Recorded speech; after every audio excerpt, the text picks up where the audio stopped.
오늘 하나님께서 저희들에게 주신 말씀은요, 마음이 번민하여 잠을 이루지 못한지라 라는 설교 제목으로요, 다니엘 2장 1절서부터 13절까지 말씀이 되겠습니다. 자, 여러분들 교독하도록 하겠습니다. 앞부분 1절 2절, 뒷부분 12절 13절을 교독하는데요, 제가 먼저 읽고요, 마지막 13절은 우리 다 같이 읽도록 하겠습니다. 제가 먼저 읽겠습니다. 느부갓네살이 위에 있은 지 2년의 꿈을 꾸고 그로 인하여 마음이 번민하여 잠을 이루지 못한지라. 왕이 그 꿈을 자기에게 구하게 하려고 명하여 감수와 술객과 점장이와 갈대아 술사를 부르매 그들이 들어와서 왕의 앞에 선지라. 왕이 이로 인하여 진노하고 흥분하여 바벨론 모든 박사를 다 멸하라 명하니라. 같이 왕의 명령이 내림에 박사들은 죽게 되었고 다니엘과 그 동무도 죽이려고 찾아오라. 아멘. 자, 우리 다 같이 반갑게 인사 나누겠습니다. 뒷분을 보시고요, 예수님 이름으로 사랑합니다. 잘 나오셨습니다. 잘 나오셨습니다. 네. 자, 일주일의 삶이 평안하셨습니까? 아멘. 예, 평안하시기 바랍니다. 우리는 기필코 평안해야 합니다. 시편 127편 2절에 보시면요, 이런 말씀이 기록되어 있습니다. 너희가 일찍 일어나고 늦게 누우며 수고의 떡을 먹음이 헛되도다. 조금 그렇지요? 조금 그래요. 사람이 열심히 일하는 것이 얼마나 좋은 것입니까? 얼마나 좋은 것이에요. 그런데 성경에서는 왜 헛되다고 기록되어 있을까요? 열심히 일하는 것 자체가 복이 되는 것, 예, 맞습니다. 그렇다면 이 말씀은 내가 무엇인가 얻고자 수고하는 것보다 더 중요한 것이 있다는 것 아니겠습니까? 그러면 더 중요한 것, 우리들의 인생에서 더 중요하게 생각해야 될 것이 무엇인가 하면, 그러므로 여호와께서 그 사랑하시는 자에게는 잠을 주시는도다. 아멘. 네. 이 말씀을요, 다시 한번 짚어보게 되면 하나님이 사랑하시는 자가 누구겠습니까? 우리가 하나님을 사랑하는 자라고 한다면 하나님 말씀을 지켜 행하는 자입니다. 하나님을 사랑한다고 한다면, 그렇죠? 우리가 애인을 사랑하는 사람이 사랑한다고 한다면 그 사람이 말하는 걸 듣지 않습니다. 같은 맥락입니다. 성경에서는 이렇게 말합니다. 요한복음 14장 15절에서 너희가 나를 사랑하면 나의 계명을 지키라. 아멘. 그러니까 우리가 한번 주어진 인생에서 무엇인가 얻어보겠다고 수고에 수고를 더하지만 우리가 얼마나 이 이민생활이 얼마나 힘듭니까? 그 수고에 수고를 더하고 살고 있는 거 사실 맞지요. 예, 그렇게 수고를 더하고 살고 있지만 하나님의 계명을 지켜 하나님을 사랑하는 것보다는 못하다는 겁니다. 아무리 수고한들 소용이 없다는 겁니다. 그래서 우리의 소망은 예수님을 사랑하고 그 계명을 지키는 것으로 이것을 최우선순위로 살아갈 때 인생이 뒤집어지는 놀라운 축복을 얻게 된다는 겁니다. 이왕 예수님을 믿고서 보다 남다른 삶을 살아보시겠다고 한다면 다른 사람들이 가는 길에 기웃거릴 것이 아니라 여러분들에게 듣게 하신 말씀에서, 여러분들이 읽게 하신 그 말씀에서 한번 가닥을 찾아보시기 바랍니다. 이것이 여러분들에게 주시는 하나님의 메시지가 되는 겁니다. 이런 하나님의 음성을 영적으로 들을 수 있는 지혜가 여러분들의 삶 가운데 충만하시기를 예수님 이름으로 축원합니다. 아멘. 자, 오늘 저희를 읽게 하신 이 하나님의 말씀은요, 하나님이 이 땅을 간섭하시기 위해서 어떻게 일하고 계시는가를 알려주고 있는 대목입니다. 이런 것들을요, 여러분들이 제대로 깨닫게 되어야 나를 향한 하나님의 간섭이 어떻게 다가오고 있는지, 또 그런 때에는 나는 어떤 관점에서 나의 삶을 바라보고 또 하나님의 음성에 반응해야 하는지를 알 수 있게 되는 겁니다. 하나님은 가만 보면요, 성경 어느 구절에서도 항상 똑같은 패턴으로 다가오십니다. 그러면서 또 각자의 삶의 현장, 각자의 삶의 여러 가지 체질적으로도 그렇고요, 또 성격도 다 틀리고 주어진 달란트도 다 틀리기 때문에 또 그 다른 점을 통해서도 하나님은 다가오십니다. 그러니까 이런 부분들이 전반적으로 어떻게 나한테 다가오는가를 기억하셔야 여러분들이 하나님의 말씀 가운데 반응하실 수 있고 그 반응으로 여러분들은 축복을 거머쥘 수 있게 된다는 겁니다. 아무튼요, 저와 여러분들은요, 지난주에 듣게 하신 말씀 중에서 하나님이 다니엘에게 무엇인가 더 준비시키신 부분을 기억해야 합니다. 다니엘 1장 17절 말씀을 보시면요, 하나님이 이 네 소년에게 지식을 얻게 하시니 모든 학문과 재주에 명철하게 하신 외에 다니엘은 또 모든 이상과 몽조를 깨달아 알더라는 겁니다. 예, 그렇습니다. 다니엘은 또 모든 이상과 몽조를 깨달아 알더라는 것은 그럼 뭔가 특별하게 다시 이렇게 띄워서 말씀하셨습니다. 이 말씀은요, 다음 하나님이 하실 일의 시작입니다. 이것이 포인트입니다. 결국 하나님은 이것을 통해서 다니엘을 사용하시고 또 이것을 통해서 하나님이 영광을 받으시겠다는 겁니다. 더 풀어서 말하면요, 꿈을 깨닫고 해석하는 능력을 통해서요, 다니엘을 높이시겠다는 의미가 된다는 겁니다. 그렇다면 여러분들이 고난 가운데 지금 하고 있는 것이 무엇입니까? 여러분들 생각할 때 고난하면 무조건 그냥 생고생하는 이런 것 생각하지 마시고요. 여러분들의 삶 가운데 뜻대로 이루어지지 않는 모든 것이 다 고난입니다. 그렇지 않습니까? 형통이 반대가 그렇게 표현할 수 있는 거 아니겠습니까? 자, 그럼 여러분들이 가진 지금 이 고난 가운데 여러분들이 하시는 건 무엇입니까? 한치 앞도 분간할 수 없는 이때 여러분들이 매달리고 있는 것이 대체 무엇입니까? 다니엘은요, 포로 생활에서 오직 하나님의 말씀을 붙잡았다고 기록되어 있었습니다. 포로 생활이라는 게 뭡니까? 나라를 뺏긴 상황이에요. 나라를 뺏긴 상황에서 그 하나님이 어디 계세요? 하나님이 안 계신 거예요. 하나님이 안 계신 상황에서도 끝까지 다니엘은 하나님의 말씀을 붙잡았다고 기록됐다는 거예요. 그랬더니 어떻게 됩니까? 그랬더니 학문과 재주와 명철에다가 다니엘은 모든 이상과 몽조를 깨닫게 되는 것으로 축복을 받았다는 겁니다. 이상과 몽조를 깨닫게 되고 알게 되었다는 것은 꿈을 해석할 수 있는 능력을 말하는 겁니다. 그런데 이 꿈을 해석할 수 있는 능력은 누구에게 있다? 누구에게 있습니까? 창세기 40장 8절 하반부에서 요셉이 그들에게 이르되 해석은 하나님께 있지 아니하니까 청컨대 내게 구하소서. 술 맡은 관원장, 떡 맡은 관원장이 꿈을 꿨어요. 그러고 난 다음에 해석이 안 돼서 많이 고심하고 있는 그때 요셉이 말합니다. 해석은 하나님께 있지 아니하니까. 근데 그 해석을 누구한테 말하라? 청컨대 내게 구하소서. 결국은 요셉은 그 고난 가운데서도 뭔가 준비가 되어 있었던 거예요. 이와 같은 맥락으로요, 하나님은 다니엘에게도 꿈을 해석하는 지혜로 준비시키셨다는 겁니다. 다시 묻습니다. 그렇다면 저와 여러분들은 지금 무엇을 하고 있습니까? 기도하십니까? 말씀을 읽고 그 말씀을 묵상함으로 하나님의 음성을 듣고 계십니까? 하나님께 찬양할 것을 준비하시고 감사로 하나님께 다가가십니까? 우리에게는요, 이런 것들이 너무나 식상한 일들이지만 너무 식상하죠. 그냥 예배 시간마다 설교 시간마다 맨 듣는 얘기들이에요.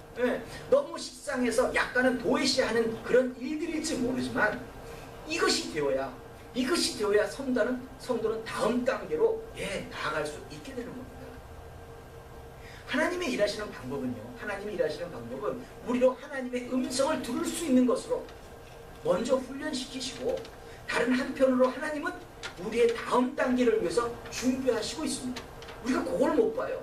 우리가 그걸 못 보고 당장 고난 가운데 지금 하나님의 음성을 듣는 훈련에 있어서만큼은 우리가 지금 뭔가 꺼리고 있다는 거죠. 그래서 문제인 거예요. 이를테면 요셉이 꿈을 꿉니다. 요셉이 꿈을 꾸고 나서 당장 감당해야 했던 시련은 종살이 하는 거예요. 종으로 팔려가는 거예요. 그것도 탕거로. 그렇죠? 그 종살이를 하는 그 과정에서 요셉은 뭐 했습니까? 고난의 과정에서 뭐 했습니까? 하나님의 말씀대로 살겠다고 했습니다. 그 하나님의 말씀 가운데 지켜 행하는 삶을 살다 보니까 그 보디발 아내의 유혹을 이겨버립니다. 끝까지 말씀대로 살아냈습니다. 절대 요셉은 잘못한 것이 없었습니다. 그러나 이것으로 요셉은 어떻게 됩니까? 옥살이 합니다. 더 고난의 늪이 깊어졌습니다. 우리에게도요, 뭔가 기도하는 과정에, 뭔가 지금 하나님의 그때를 기다리는 과정에 분명히 축복이 가야 되는데 뭔가 고난의 깊이가 더 깊어지는 그런 현장, 그런 순간순간 많이 경험하셨을 겁니다. 같은 맥락이에요. 그래도 끝까지 요셉의 삶은 어떻습니까? 어디에서 무엇을 하든지 하나님과 동행이었습니다. 자, 여러분들 생각할 때, 나도 하나님과 동행하게 해주시옵소서. 하나님 동행하시는 하나님이십니까? 저도 동행. 그게 무슨 말입니까? 하나님이 제가 가는 길로, 여러분들이 가는 길로 졸졸졸 쫓아오신다는 겁니까? 아닙니다. 여러분들이 말씀 가운데 지켜 살다 보면 여러분들의 삶의 모습이 하나님이세요. 하나님이 말씀하신 대로 여러분들은 살고 있기 때문에 그것이 말씀이에요. 여러분들의 삶이. 바로 그게 동행이죠. 말씀대로 살아냈다는 거예요. 다시 말씀드립니다만 하나님과의 동행은 말씀을 지켜 행하는 삶이었다는 것을 줄여서 표현한 거예요. 요셉이요, 이런 시련 가운데 이런 과정을 거치는 동안 결국에는 꿈을 해석할 수 있는 지혜를 갖추는 동안, 그렇죠, 그런 하나님과 동행을 말씀이라고 했잖아요. 그 말씀 가운데 하나님이 주시는 지혜가 충만해졌어요. 다른 말로 말하면 어떻게 돼요? 하나님의 음성을 제대로 분별할 수 있는 능력을 갖추는 동안 고난의 중에서, 그렇죠, 하나님은 한편으로 뭐 하셨어요? 요셉이 꿈을 해석하는 기회를 주시고 중앙무대로 진출할 텃밭을 만들고 계셨던 겁니다. 그래서 떡 맡은 관원장, 술 맡은 관원장을 만나게 하셔야 하겠기에, 그들을 만나야 했기에 요셉을 어떻게 해요? 어쩔 수 없이 감옥으로 보낼 수밖에 없었던 거예요. 요셉은 종살이라는 사람이 그 높은 사람들, 그 지위 높은 사람들을 어디서 만나요? 감옥이라는 그 공통 집약체가 하나님이 보시기에 포인트였어요. 그렇죠? 그렇기 때문에 성도에게는 이유 없는 고난이 없다는 거예요. 여러분들이 고난에는 분명한 이유가 있다는 거죠. 하나님의 계획이 있다는 거죠. 이런 것을 성경은 이렇게 표현하는 겁니다. 너희 아버지께서 허락지 아니하시면 그 하나라도 땅에 떨어지지 아니하리라. 네.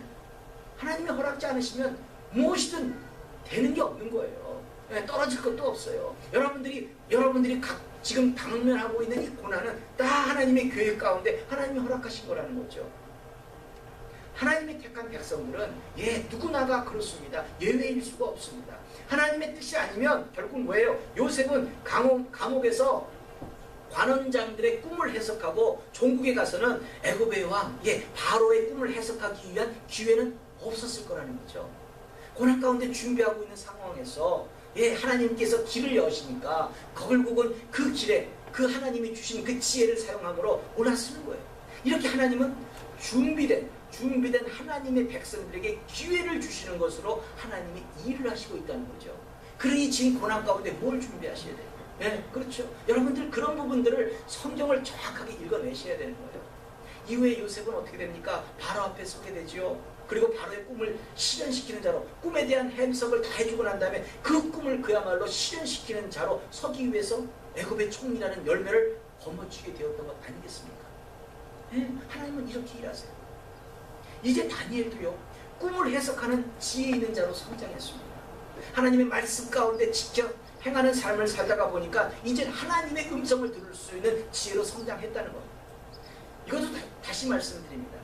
결국 꿈의 해석은요, 하나님께 있다고 했으니까 다니엘은 하나님의 음성을 듣는 그 달란트로, 능력으로 성장합니다. 반면에 한편으로 오늘 이 이야기는 다니엘을 세우시기 위해서, 오늘 지금 읽게 하신 이 이야기는 하나님이 다른 길을 준비하시는 것을 말하고 있는 거예요.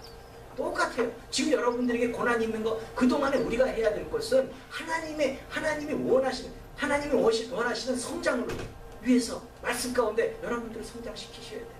그렇죠? 그 반면에 지금 뭔가 다른 일을 하시는데 지금 다니엘에겐 꿈을 해석할 수 있는 그런 능력을 주시고, 또 다른 한편으로 오늘 본문 1절에서 느부갓네살 왕은 꿈을 꾸게 됩니다. 왕이 위에 있은 지 2년에 꿈을 꾸고 그로 인하여 마음이 번민하여 잠을 이루지 못한지라 라고 오늘 다니엘 2장을 시작하고 있습니다. 하나님은 꿈을 통해서 일하십니다. 그 꿈으로 대화를 하시기도 합니다. 민수기 12장 6절 말씀을 보시면요, 이르시되 내 말을 들으라. 너희 중에 선지자가 있으면 나 여호와가 이상으로 그에게 알리기도 하고 꿈으로 그와 말하기도 하거니와 라고 기록이 되어 있습니다. 물론 이 말씀은요, 모세에게는 다른 선지자들에게 하는 방법이 아닌 특별히 이렇게 대면해서 모세와 하나님과 이렇게 대면해서 말씀하신다는 것을 강조하기 위해서 말씀하신 내용이지만, 분명하게 알 수 있는 것은 뭐예요? 하나님은 꿈으로 그와 말하신다고 했습니다. 또 하나님은 잠을 이루지 못하게 해서도 일을 하십니다. 결국 하나님은 우리가 생각할 수 없는 상상 이상의 것으로도 일하신다는 겁니다. 여러분들 에스더를 보시면요, 하나님은요, 아수에로 왕의 그 불면증, 잠을 이루지 못하게 만들으셔서 에스더가 청한 잔치 자리에 나가기 바로 전날에 뭐예요? 잠을 이루지 못하게 하셔서 일을 하십니다. 에스더 6장 1절 말씀을 보시면 이 밤에 왕이 잠이 오지 아니하므로 명하여 뭐라고 명합니까? 역대 일기를 가져다가 다시 자기 앞에서 읽히더라. 역대 일기를 가지고 와서 읽으라고 했던 거예요. 잠이 안 오니까. 이것을 시작으로 모르드게에게 공적을 포상하지 않았다는 것을 기억하게 하신 거예요. 그렇죠? 야, 이거 그때 나의 생명을 구원하기 위해서 모르드게가 이렇게 수고를 했는데 이거 지금 내가 뭐 제대로 지금 뭐가 포상한 게 없었네? 그걸 기억하게 하신 거죠. 그런 걸 기억하게 하시고 죽을 수밖에 없었던 모르드게와 유다인들의 인생을 다시 살게 하시고 오히려 그걸 계획했던 나쁜 것을 계획했던 그 하만이 죽게 되는 인생 반전의 기회로 삼아 주셨던 겁니다. 같은 겁니다. 같은 거예요. 하나님은요, 이번에는 느부갓네살 왕에게 꿈을 주시고 잠을 이루지 못하게 하십니다. 그리고 그래서 왕은 본문 2절에서 그 꿈을 자기에게 고하게 하려고 명하여 박수와 술객과 전장이와 갈대아 술사를 부르매 그들이 들어와서 왕의 앞에 선지라. 자, 이제 왕은 그들에게 명령을 내리는 겁니다. 본문 3절에서 내가 꿈을 꾸고 그 꿈을 알고자 하여 마음이 번민하도다. 그랬더니 갈대아 술사들은 아주 쉽게 얘기를 해요. 뭐라고요? 꿈을 종들에게 이르시면, 말씀하시면 우리가 해석하여 드리겠나이다 라고 대답을 합니다. 그렇지 않겠어요? 왜 이 사람들이야 그 분야에서는 전문가들인데 꿈을 얘기하면 당연히 그 꿈에 대한 해석을 대답하겠다고 얘기했겠죠. 근데 문제는 왕은 자기가 어떤 꿈을 꾸었는지조차 기억을 하지 못하는 겁니다. 황당한 노릇입니다. 아니, 꿈을 해석하려면요, 적어도 어떤 꿈을 꾸었는지 말을 해줘야지. 그래서 해석할 수 있는 거 아니겠습니까? 근데 그 꿈을 기억하지 못한다는 거예요. 그렇다면 여기까지가 무엇이다? 여기까지가 우리가 알고 있는 상식선이에요. 꿈을 알려주어야 해석해 주는 것, 이게 우리의 상식 아니겠습니까? 그런데 하나님은요, 우리가 알고 있는 이 상식선을 뛰어넘어서 이를 완전히 딱 꼬아놓으시고 하나님이 아니시고는 도저히 할 수 없다는 것을 인정하게 만들고 계시다는 거예요. 그것으로 또 하나님은 하나님 영광을 받으시는 거예요. 오직 하나님만 하실 수 있는 일이니까. 꿈이란요, 꿈이란 사람이 잠자고 있는 동안에 일어나는 일련의 어떤 생각, 내지는 감정, 상상, 여러분들 꿈 꾸셨잖아요. 그렇죠? 여러분들 나는 도저히 꿈을 안 꿨습니다. 그런 사람 없어요. 그렇죠? 그 속에서 뭐예요? 별 희한한 것도 생각하고 별 또 아주 지혜로운 것도, 그 다음에 또 그동안 풀리지 않았던 문제도 막 잠재 의식 속에서 풀어내고 있어요. 렘슬립이라고 또 영어는 표현을 하더라고요. 아무튼 그런 모든 것들이 뭐예요? 잠을 자는 자에게 보여주는 실제의 허상이에요. 실제 일어나고 있지만 그것 자체는 허상이라는 거죠. 사람이라면요, 누구나가 한 8시간 정도는 잠을 자죠. 한 8시간 정도 잠을 잔다고 칠 때요, 한두 시간 정도는 꿈을 꾸게 되어 있답니다. 과학자들이 하는 얘기가 그거예요. 결국 수명에 따라서 차이는 있지만, 오래 살고 좋게 살고 하는 차이는 있지만, 인간은 대략 평균 6년 동안을 꿈을 꾸는 데 사용한답니다. 대단한 거죠. 6년 동안을 꿈만 꾼대요. 그런데 꿈을 꾸는 중에 이렇게 꿈을 꾸면 잠자고 있는데 바로 이렇게 흔들어서 깨워가지고, 야, 너 지금 무슨 꿈을 꿨니? 하고 묻게 되면요, 자신이 꾼 꿈을 그런 나름대로 이렇게 묘사를 한답니다. 설명을 해준답니다.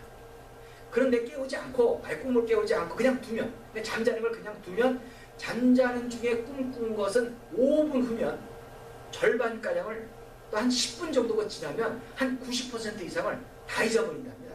하나도 기억을 못한대요. 그리고 우리가 아침에 일어나서 내가 어저께 꿈 꿨는데 하고 나오는 건 뭐예요? 10%도 안 되는 거예요. 전체 꿈꾼 거에 10%도 안 되고 어떤 건 다 잊어버리고. 내가 무슨 꿈을 꿨는데 잊어버렸다는 거 여러분들도 경험해 보셨잖아요. 그러니까 잠자는 중에 꿈을 꾼 것은 그 기억에 남아있는 것이 아니라 그냥 잊어버린다 생각하시면 맞는 거예요. 하나님은 이것을 만지셔서, 이것을 사용하셔서 다니엘을 다음 단계로 인도하시고자 준비하시고 있었던 거예요. 이것을 만지셔서, 이것을 사용하셔서. 그러니까 그 누가 되었다고 해도 여기 성경의 말대로라면 박수와 술객과 점장이와 갈대아 술사들은 왕의 꿈을 풀 수가 없는 겁니다. 오직 창조주 하나님만이 왕이 어떤 꿈을 꾸었는지 알 수 있었던 겁니다. 왜요? 그 꿈을 하나님이 주셨으니까 하나님만 알 수 있다는 거죠. 왕은요, 그런데 이런 사실 자체를 인정하려고 하지 않습니다. 인정하지 않는 거예요. 다만 왕은 그동안 자신이 꿈꿔왔던 것보다는 뭐가 다르다는 거예요.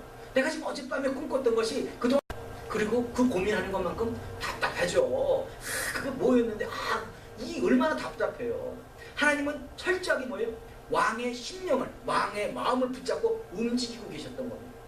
그래서 왕은 자신의 그 심령이 답답한 만큼 해석이 필요했고, 그래서 자신의 꿈에 대해서 알겠다는 의지가 아주 단호했던 겁니다. 그냥 다를 때하고 틀리기 때문에. 그래서 왕은 이렇게 얘기를 합니다. 예, 모여있는 수객들에게 말을 합니다. 모여있는 갈대아 수객들에게, 점쟁이들에게 말하는 겁니다. 본문 5절에서 내가 명령을 내렸나니 너희가 만일 꿈과 그 해석을 나로 알게 하지 아니하면 너희 몸을 쪼갤 것이며, 몸을 쪼갠다는 게 뭐예요? 아주 그냥 죽인다는 거죠. 너희 집으로 걸음토를 삼을 것이요. 걸음토를 삼는다는 게 뭐겠어요? 예, 그냥 뭐 온갖 지저분한 거 다 해가지고 뭐 상상하시는 그대로예요. 그냥 요절을 내버리겠다는 거예요. 그리고 이어지는 본문 6절에서 뭐라고 그래요?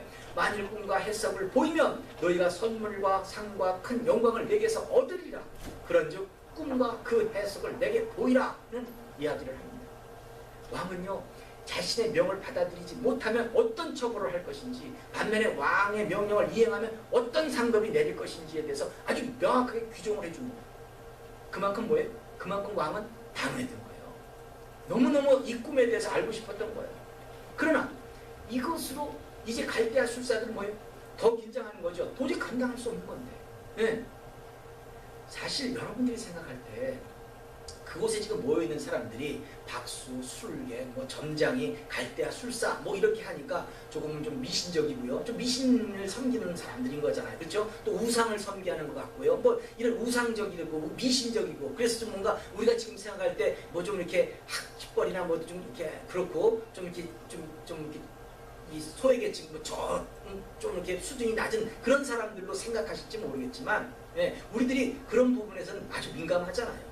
우리들에게 그런 것이 좀 다가오지만 당시 이들은요, 이들의 사회적 위치는요, 세상의 학문에 도통한 사람들이에요. 예, 이 사람들은 천기를 아는 사람들이에요. 예, 천체가 움직이는 것을 연구하는 사람들이고요. 이 사람들은 지금 사람의 인간관계에 대한 어떤 그 관계를 철학적으로 풀어내는 사람, 대단한 사람들이에요. 이 사람들은 세상의 학문에는 1인자들인 사람들이에요. 오죽하면 이 사람들에게 뭐라고 합니까? 박사라고 해요. 예, 다니엘도 박사라는 칭호를 받지 않습니까? 박사라고 부르는 거예요.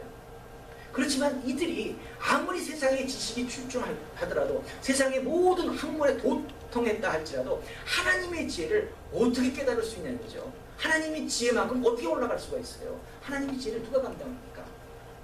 사실 어떤 면에서 그래요. 하나님의 지혜가 감당할 수 없는 것이다 라는 것을 우리는 모르나요? 우리가 인정하잖아요. 우리도 인정하잖아요. 네. 근데 뭐예요? 우리는 항상 넘어지는 것이, 우리가 하나님의 지혜를 깨달을 수가 없다, 다다를 수가 없다는 것을 알면서도 우리가 넘어지는 건 무엇이냐면, 하나님의 말씀에 순종하는 것보다는 뭐예요? 세상의 지혜, 무엇인가 결단하고 결정하는 것이 더 많이 있지 않습니까?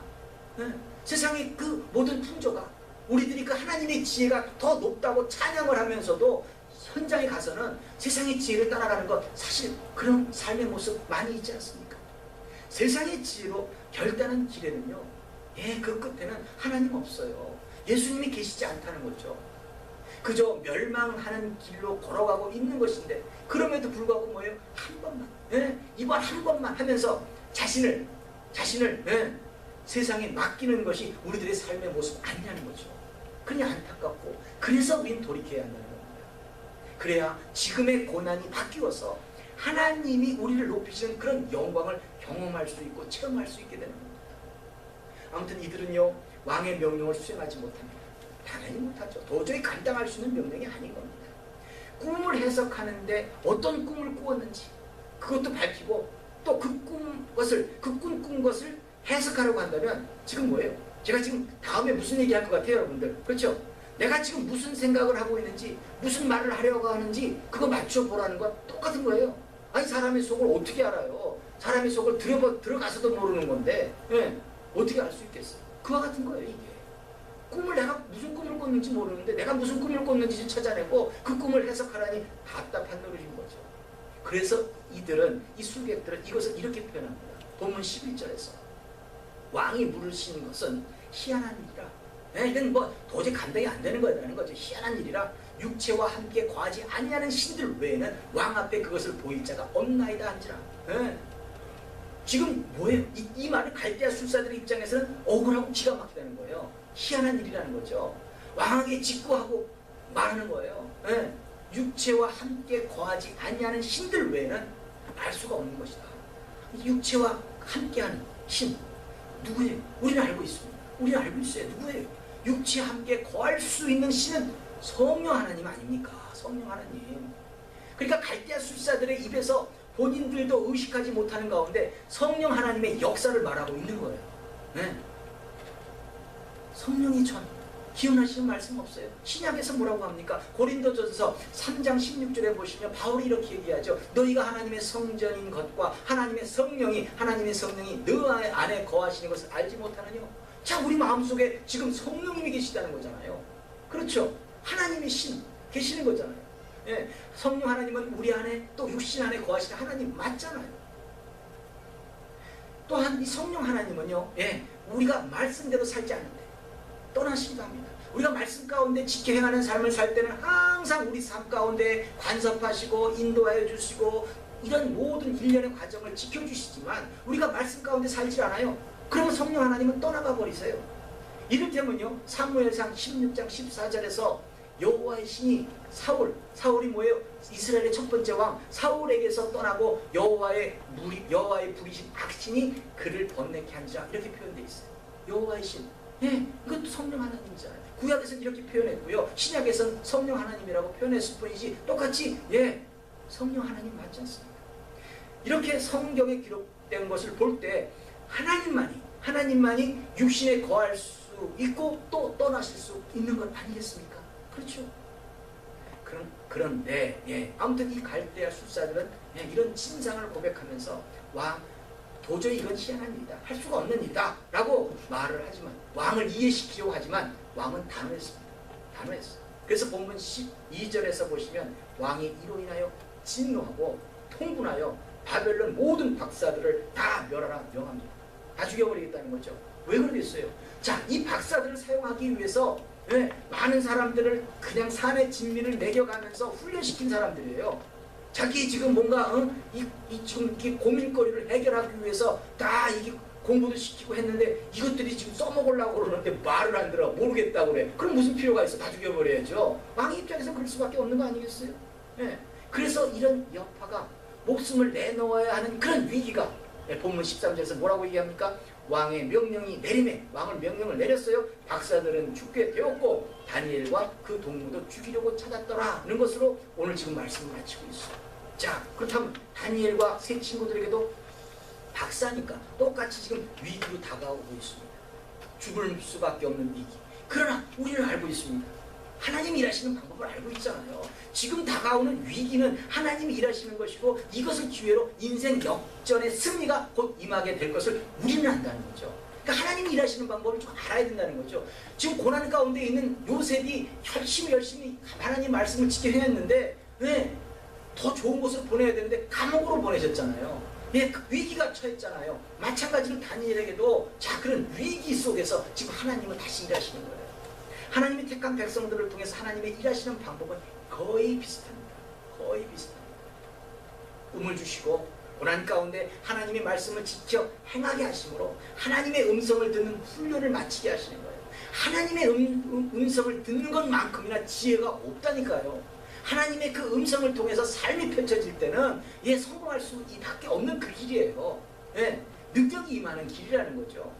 그런 훈련으로 통해서 그런 음성을 통해서 훈련을 다 마치게 하시고 한편으로 뭐예요? 한편으로 이렇게 훈련받은 자가 더 큰 위기를 통해서 네, 더 큰 위기를 통해서 시련과 연단을 통해서 다른 말로 표현하면 그렇죠. 시련과 연단을 통해서 믿음을 테스트하는 거예요. 믿음을 테스트하시고 그 믿음을 통과하시는 그 테스트를 통과하게 되면 그동안 훈련한 것들을 통해서 지금까지 변화되어서 살아왔던 그곳에서 또 다른 인생의 길을 여시는 겁니다. 자, 지금 요셉이 애굽 땅에서 지금 옥살이 종살이 다 하는 거예요. 종살이 옥살이 한 거예요. 그렇죠? 거길 떠나지 않는다니까요. 그 속에서 다시 하나님은 사용하시는 거죠. 이렇게 보시는 거예요. 예, 마찬가지죠. 다니엘도 지금 그곳에서, 예, 그곳에서 나라가 왕이 몇 번 바뀌고 나라가 바뀌는 상황에서도 그곳에서 하나님은 지금 다니엘을 사용하시잖아요. 우리는 알고 있잖아요. 그러나 참 안타까운 것은요, 대부분의 많은 사람들이요, 하나님이 꿈을 주시는 것에는 참 큰 만족감을 가지고 있습니다. 하나님이 꿈을 주셨다, 나를 통해서 이렇게 하시겠다는 그 꿈에 대해서는 굉장히 좋아한다니까요. 그런데 막상 꿈을 이루기 위해서 수고를 행하지 않습니다. 수고를 하려고 하지 않아요. 여러분들이 꿈을 받았는데 수고를 하지 않고서 여러분들이 꿈을 이룰 수 있는 그 길이 있겠습니까? 아니에요. 우리 한번 생각해 보세요. 사도행전 2장 17절 말씀을 같은 걸 딱 듣게 되면요, 선포되는 말씀을 듣게 되면 힘이 솟아요. 하나님이 가라사대 말세는 지금이에요. 내가 내 영으로, 예, 하나님의 영으로 모든 육체에게 부어주리니 너희 자녀들은 예언할 것이요 너희 젊은이들은 환상을 보고 너희 늙은이들은 꿈을 꾸리라. 얼마나 익사이팅해요. 그렇죠. 그런데 나의 삶에서 이런 것들이 이루어지기 위해서 지금, 예, 우리가 고난 가운데 있는 거 아니에요. 그렇죠. 고난의 의미를 쫙 해보시라는 거죠. 우리가 이런 꿈들을 이루기 위해서 고난 가운데 있는 거예요. 내 뜻대로 지금 안 되고 있는 거예요. 그 내 뜻대로 안 되고 있는 것을 지금 하나님 말씀을 통해서 훈련하는 거예요. 이때 우리는 더욱 하나님과 동행함으로, 말씀을 지켜 행함으로 그 열매를 누릴 수 있는 건데, 대부분의 사람들이, 네, 이것도 모르고, 참 모르는 사람 너무 많죠. 네, 혹은 알더라도 뭐예요? 말씀대로 행하지 않고 그냥 고난 가운데 이게 아닌가벼, 이 길이 아닌가벼, 네, 하면서 하나님을 떠나고 방관하고 있다면 얼마나 안타깝습니까? 얼마나 안타까운 거예요. 다른 길 없어요. 목사님은 목사님이니까 꼭 그 얘기만 하지 말씀을 지켜. 아니요, 성경 어디서 그밖에 없어요. 오늘 이용주 전도사님 기도하는 과정에서 그러더라고요. 어제 들은 얘기가 오늘 들은 얘기 같고 또 내일 들을 얘기도 뻔하고. 왜 뻔해요? 그밖에 없어요.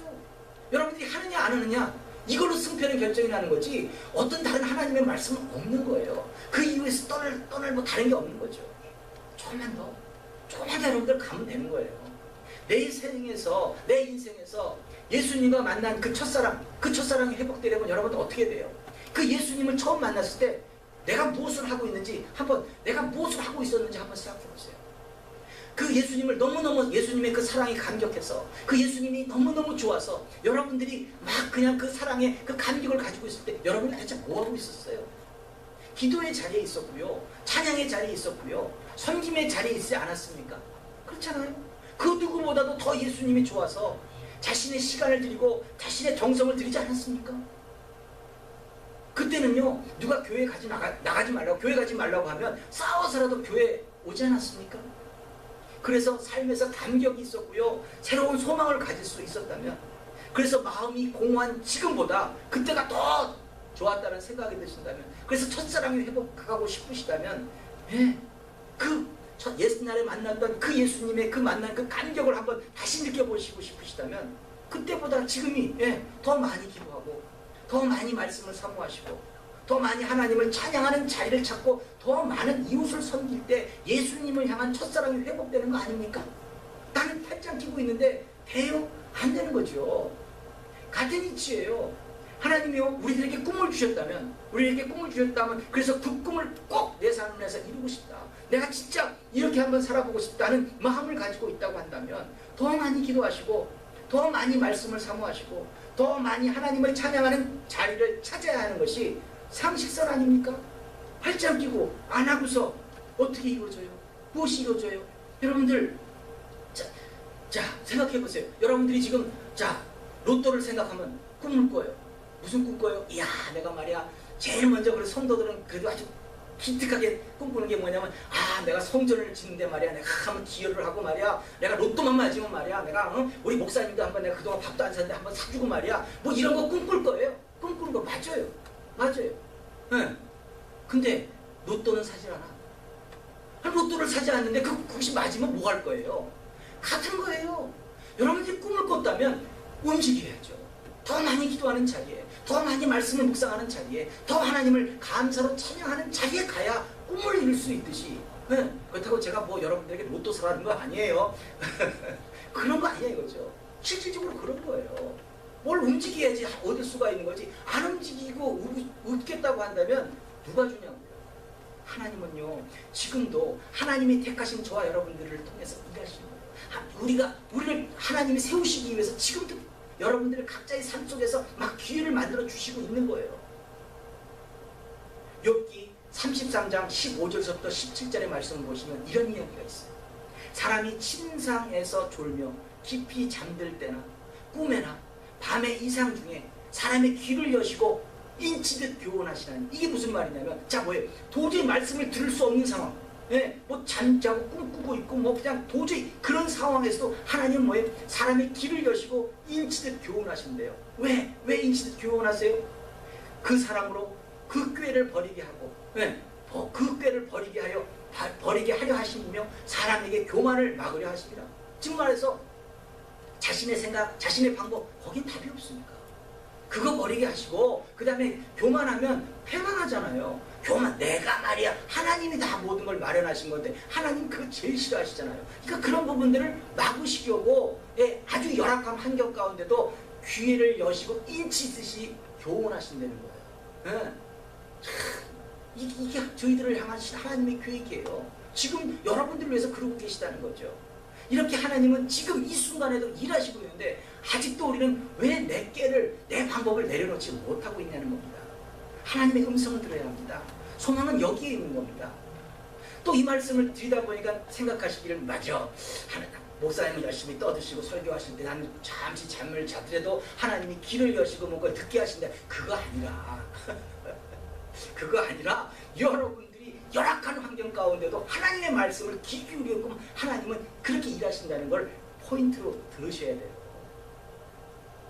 내 인생이요, 지금보다는 변화된 다른 것으로 살아가시기를 원하신다면요, 성도는 지금 하나님의 음성을 들어야 합니다.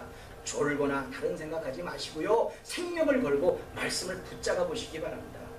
우리 모두가요, 지금보다는 더 잘 살아보겠다고 지금 이 자리에 모여있는 거 아닙니까? 누구나 마찬가지죠. 그러니까 우리는 이 자리가 뭐예요? 내가 서 있는 곳은 항상 복 있는 자리가 돼야 되는 거예요. 항상 내가 서 있는 곳은 하나님께서 축복하실 수밖에 없는 자리에 서 있어야 된다는 거죠. 그것을 성경에서는 이렇게 표현해요. 시편 1편 1절부터 3절의 말씀입니다. 복 있는 사람은 악인의 꾀를 쫓지 아니하며 죄인의 길에 서지 아니하며 오만한 자의 자리에 앉지 아니하고, 교만하지도 않고, 자신의 방법, 자신의 꾀, 악한 꾀가 그거 아니에요. 그런 거 다 떨쳐버리고 하나님 말씀까지 선한 일을 한대요. 그러면서 뭐라고 그래요? 오직 여호와의 율법을 즐거워하여 율법을 주야로 묵상하는 자로다. 저는 신약계에 심은 나무가 시절을 쫓아 과실을 맺으며 그 잎사귀가 마르지 아니함 같으니 그 행사가 다 형통하리라. 형통이 뭐예요? 축복이죠. 우리들 삶 가운데 마음 먹은 것이 다 이루어진다는 건 형통이죠. 그게 축복이고요. 이 자리에, 이런 자리에 저와 여러분들이 굳건히 서야 한다는 겁니다. 이런 이야기가 있습니다. 한국 그 전쟁, 6.25 전쟁이죠. 이 6.25 전쟁 중에 한 종군 기자가 말한 이야기인데, 이 종군 기자는 미 해병대 제5중대를 따라서 이렇게 행군하다가 저녁 식사를 위해서 잠시 그 행군이 멈추니까 같이 이제 멈추는 거예요. 예전에는요, 한국의 겨울은 무척 추웠습니다. 아무튼 제가 어렸을 때 기억하기로는 이 마루를 갖다가 그 걸레질 한다고 그 걸레를 갖다가 이렇게 막 하다가 한편 이렇게 한쪽 구석에 이렇게 딱 놔두면 그 순간 그냥 그 걸레가 얼어버려요.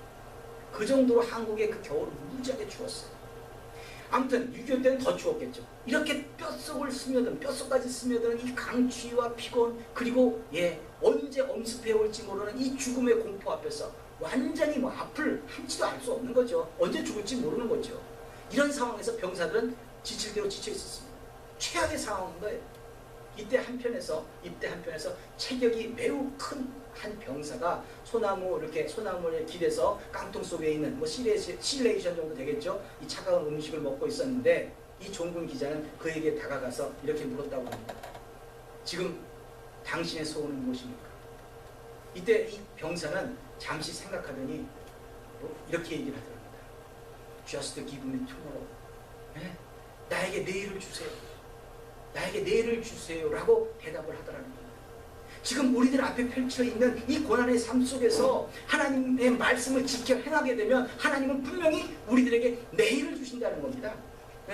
우리 모두에게는요, 각자 하나님이 주신 꿈이 있습니다.